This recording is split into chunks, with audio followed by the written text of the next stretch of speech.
पांचवा राजकुमार हानशी को चेक करके कहता है कि टीचर इसके पास कुछ नहीं है। हानशी सोचने लगती है कि क्या अभी अभी पांचवें राजकुमार ने मेरी मदद की। आगे एग्ज़ाम ख़त्म हो जाने के बाद पांचवा राजकुमार हानशी के पास आता है और कहता है कि मैंने तुम्हारी मदद की तो क्या तुम्हें मुझे थैंक्स नहीं कहना है। हानशी सोचती है कि क्या मैंने तुमसे कहा था कि तुम मेरी मदद करो, मैं अपने आप से सब कुछ हैंडल करने वाली थी, पर तुम बीच में आ गए तो भला मैं तुम्हें थैंक्स क्यों कहूँ। अगले सीन में किंग पांचवें राजकुमार को मिलने के लिए बुलाते हैं। वो उसे कहते हैं कि मैंने सुना कि तुम पर हमला हुआ। तो पांचवा राजकुमार कहता है कि मैं ठीक हूँ, मुझे चोट नहीं आई। तो वो कहते हैं कि ठीक ही होगे क्योंकि तुम 7 सालों से मिलिट्री सर्विस में जो थे। फिर पांचवा राजकुमार वहाँ से जाने लगता है। वो सोचता है कि किंग को भी मेरे रीडिंग पार्टनर के बारे में पता लग गया है कि वो हानशी है। अब मुझे ये देखना है कि वांग फैमिली इस पर क्या रिएक्ट करती है। हानशी सपना देख रही थी कि पांचवा राजकुमार आकर उसे किस कर रहा है, तो वो इस बुरे सपने से उठ जाती है और पांचवें राजकुमार को गालियाँ देने लगती है। दूसरी तरफ प्राइम मिनिस्टर अपने बेटे जोंग्यू को बुलाते हैं। वो कहते हैं कि तुम्हारे रिश्ते हानशी के साथ कैसे हैं। तो वो कहता है कि कुछ ठीक नहीं है एंड अगर आप ये कह रहे हैं कि मैं उसे अपना फ्रेंड बनाऊं तो आई एम सॉरी, मैं ये नहीं करने वाला। प्राइम मिनिस्टर कहते हैं कि हान आर्मी का सपोर्ट तो हमें ही मिलना चाहिए, ना कि उस पांचवें राजकुमार को। इसलिए मैंने डिसाइड किया है कि मैं हानशी की शादी तुम्हारी बहन शी युआन के साथ करवा दूंगा। जोंग्यू कहता है कि क्या डैड आप पॉलिटिक्स खेल रहे हो।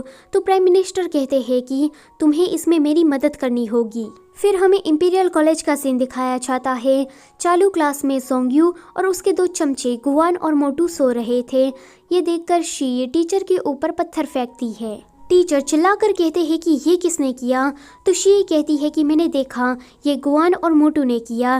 टीचर उन दोनों को उठाते हैं। वो दोनों कहते हैं कि हम तो सो रहे थे, भला हम आप पर पत्थर क्यों फेंकेंगे। शी कहती है कि टीचर अगर आपको मेरी बात पर यकीन नहीं है तो आप पांचवें राजकुमार से पूछ लीजिए। अब टीचर पांचवें राजकुमार के पास आते हैं। तो पांचवा राजकुमार कहता है कि जहाँ तक मैंने देखा ये पत्थर आपकी लेफ्ट साइड से आपको लगा था, तो आप खुद ही सोच लीजिए कि आपको पत्थर किसने मारा होगा। जोंग्यू कहता है कि ये मैंने नहीं किया है। टीचर कहते हैं कि बस बहुत हुआ। वो गुआन और मोटू दोनों को टॉयलेट साफ करने की सज़ा देते हैं। फिर लंच टाइम में शी पांचवें राजकुमार को खाने को इंसिस्ट कर रही थी। वो बार बार उसे खाना खाने को कह रही थी। तो ये देखकर पांचवा राजकुमार उसे मना कर देता है क्योंकि उसे शक हो गया था कि ज़रूर उसने खाने में कुछ मिलाया होगा। हानशी सोचती है कि ये खाना खाने से मना क्यों कर रहा है, कहीं इसे पता तो नहीं लग गया ना कि मैंने खाने में छमाल खोटा मिलाया है। जोंग्यू का ध्यान शी पर ही था। वो गुआन और मोटू से कहता है कि इस खाने को मत खाओ क्योंकि इस खाने में किसी ने ऑलरेडी कुछ मिला दिया है।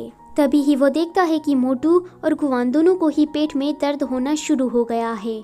लंच टाइम के बाद जब फिर से क्लास शुरू होती है तो इस बार शी टीचर के ऊपर बुक फेंकती है। टीचर चिल्लाकर कहते हैं कि ये किसने किया। तो शी कहती है कि ये पांचवें राजकुमार ने किया। टीचर जब उस बुक को देखते हैं तो वो तो एरोटिक बुक थी। टीचर ये देखकर उसे डांटते हैं कि तुम क्लास में ये सब कुछ लेकर आती हो। पांचवा राजकुमार उसे मना भी नहीं कर सकता था। टीचर उसे सजा देते हैं। तो पांचवा राजकुमार कहता है कि शी मेरी रीडिंग पार्टनर है तो उसको भी मेरे साथ सजा मिलनी चाहिए। टीचर कहते हैं कि हाँ, तुमने तो ठीक कहा। अगले सीन में शी और पांचवें राजकुमार को दीवार पर लिखने की सजा मिली थी। तो शी यहाँ पर एक कछुआ ड्रॉ कर देती है। ये देखकर टीचर उसे डांटते हैं कि तुमने ये क्या कर दिया। जब टीचर उसे मारने के लिए आ रहे थे तो शी पांचवें राजकुमार के पीछे छुप जाती है एंड गलती से टीचर पांचवें राजकुमार को मार देते हैं। शी ये देखकर भाग जाती है एंड टीचर पांचवें राजकुमार से माफ़ी मांगने लगते हैं कि योर हाइनेस प्लीज़ मुझे माफ़ कर दीजिए। जोंग्यू शी के पास आता है और उसे कहता है कि आज रात तुम मेरे साथ ड्रिंक करना पसंद करोगी। वो कहती है कि हाँ, क्यों नहीं। रात में जब शी जोंग्यू के पास आती है तो बाजू वाले कमरे में जोंग्यू की पूरी फैमिली थी। जोंग्यू सोचता है कि डैड इस गधे की शादी मेरी बहन से करवाना चाहते हैं ना, पर देख लेना आज मैं ऐसा कुछ करूँगा कि डैड खुद से मना करेंगे कि मेरी बेटी की शादी इस पागल से तो मैं हरगिज़ नहीं कराऊँगा। शी युआन को भी हानशी में कोई इंटरेस्ट नहीं था क्योंकि उसे तो पांचवें राजकुमार जैसा कोई मस्क्यूलर मैन पसंद है। जोंग्यो शी से कहता है कि तुम्हारी उम्र 19 साल है तो तुम्हें शादी करने के बारे में ख्याल नहीं आता। शी उसे कहती है कि अभी तो मैं यंग हूँ, ऊपर से मैं कैपिटल में किसी को जानती भी नहीं हूँ, तो इतनी जल्दी शादी करने से क्या फ़ायदा होगा, अभी तो मज़े करने की उम्र है तो मज़े करो। जोंग्यो फिर से उसकी शादी को लेकर बातें करने लगता है तो शी कहती है कि मुझे लगता है कि तुमने मेरे लिए ज़रूर एक लड़की देखी है, इसलिए तुम ये सारी बातें कर रहे हो। जोंग्यो कहता है कि ऑफ कोर्स मेरी बहन के बारे में क्या ख्याल है। शी कहती है कि छी क्या बक रहे हो, वो कितनी प्लान और मैं कितना हैंडसम, ये हो ही नहीं सकता, मुझे उससे शादी करके कोई घाटे वगैरह में नहीं जाना है। वो उसकी और भी ज़्यादा बुराई करने लगती है तो शीयून और उसकी माँ से ये सहन नहीं होता, वो लोग यहाँ पर आ जाती है। शी कहती है कि वांगर तुमने ये सब कुछ प्लान करके रखा था। शीयून और उसकी माँ दोनों ही शी को मारने के लिए आ रही थी पर जिंजिया और इंजिया आकर उसे रोकती है। यहाँ पर इन दोनों माँ बेटी और शी के बीच में झगड़ा हो जाता है। सोंग्यू तो यही चाहता था। प्राइम मिनिस्टर कहते हैं कि सोंग्यू तुम क्या कुछ करना नहीं चाहते। सोंग्यू कहता है कि हाँ अब भी करता हूँ ना। सोंग्यू शी को नीचे लाने के लिए उसका हाथ टच करता है एंड जैसे ही वो उसका हाथ टच करता है उसे वुमन परफ्यूम की स्मेल आती है एंड उसका हाथ भी उसे काफ़ी सॉफ्ट लगता है। ये देखकर सोंग्यू कुछ सोच में पड़ जाता है। प्राइम मिनिस्टर कहते हैं कि झगड़ा करना बंद करो, लोग हमें देख रहे हैं, इस तरह से हमारी ही इज्जत जाएगी। इतना कहते ही प्राइम मिनिस्टर अपनी पूरी फैमिली को लेकर वहां से चले जाते हैं। दूर से पांचवें राजकुमार का बॉडीगार्ड ये नज़ारा देख रहा था। अब वो पांचवें राजकुमार के पास जाकर कहता है कि वांग फैमिली वालों ने हान शी को परसू करने की ट्राई की पर हान शी को उनमें कोई भी इंटरेस्ट नहीं है। पांचवा राजकुमार कहता है कि ये हान शी कुछ ज़्यादा ही सस्पिशियस है, उसे कुंगफू आता है पर जैसे ही उसने हमें आता हुआ देख लिया तो वो होस्टेज बन गया।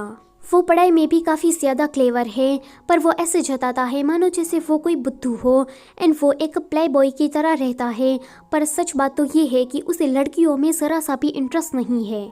दूसरी तरफ शी सोच रही थी कि उसे पांचवें राजकुमार और वांग फैमिली दोनों में से किसी के भी साथ इन्वॉल्व नहीं होना है। फिर वो सोचने लगती है कि इसके लिए मैंने पांचवें राजकुमार और वांगर दोनों को काफ़ी परेशान किया पर कोई रिजल्ट क्यों नहीं आ रहा।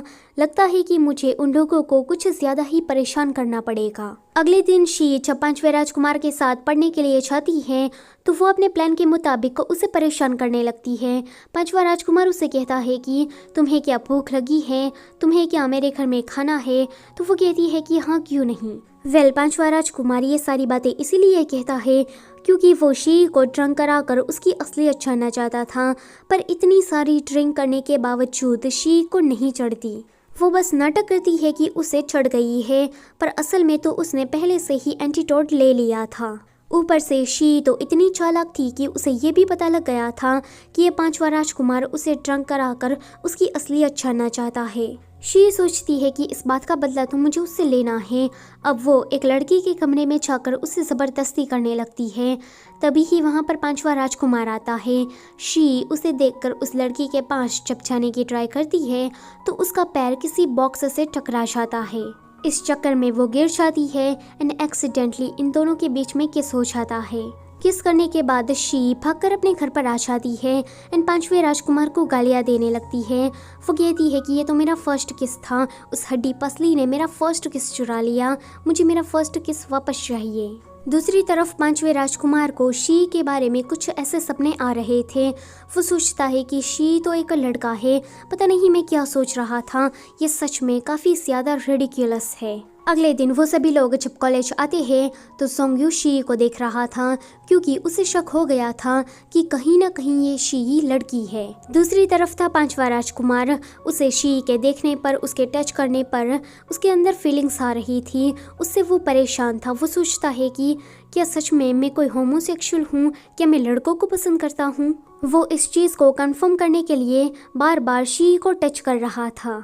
सोंग्यू कहीं बार ट्रिक्स करके ये पता लगाने की कोशिश करता है कि शी कहीं लड़की तो नहीं है ना, पर शी उसे ये भनक लग गई थी कि इस वंगर को उस पर शक हो गया है, इसलिए वो हर बार सोंग्यू की ट्रिक्स से बच जाती है। जब वो घर आती है तो वो सोच रही थी कि पता नहीं आज पांचवें राजकुमार को क्या हो गया था, वो बार बार मुझे टच कर रहा था। जिंजी और इंजी उसे कहती है कि हमने पांचवें राजकुमार के बारे में एक रूमर सुना है कि वो लड़कों को पसंद करते हैं। ये सुनकर वो सोचने लगती है कि हाँ, शायद यही कारण होगा। अगले दिन सोंग्यू शी को ग्लोरियस पेविलियन में बुलाता है ड्रिंक कराने के लिए। यहाँ पर वो अपने साथ कुछ लड़कियों को लेकर आया था। थोड़ी देर के बाद सोंग्यू अपने चमचों और चमचियों को लेकर वहाँ से चला जाता है एंड बाहर आकर कहता है कि शी, अब मैं देखना चाहता हूँ कि तुम इसे हैंडल कैसे करते हो। सो गाइस, इसी के साथ पार्ट नंबर 2 होता है यहीं पर ही ख़त्म। वीडियो अगर अच्छी लगी है तो उसे लाइक करो और चैनल पर पहली बार आए हो तो उसे सब्सक्राइब करते जाओ। Thank you for watching.